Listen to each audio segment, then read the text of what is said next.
Male priče. Nestašni majmuni iz džungle. Duboko u zelenoj džungli živela su 3 nestašna majmuna. Kiko, Miki i Laki. Svaki dan su smišljali nove smicalice. Jednog sunčanog jutra vidjeli su lava Lea kako spava ispod drveta. Kiko se nasmejao. Hajde da mu bacimo kokos pored glave. Kokos je pao pored lavove glave.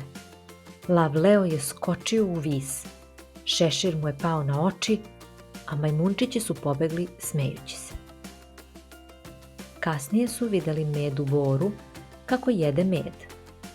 Miki mu je krišom sakrio koficu sa medom.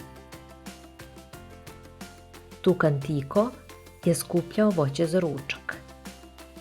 Majmun Laki je pojeo skoro sve iz njegove korpe. Životinje su zbog svega toga bile ljute. Dosta je bilo, rekla je slonica Ela. Pokazat ćemo im kako je to kad se neko šali na taj način. Dok su majmuni spavali, životinje su tiho pokupile sve banane koje su majmuni skupili tog dana. Kada su se probudili, majmuni su shvatili da su im banane nestale. Životinje su došle do njih i pitale: kako vam se dopada kada se neko na isti način šali na vaš račun? Majmuni su se izvinili i obećali da će biti dobri prijatelji.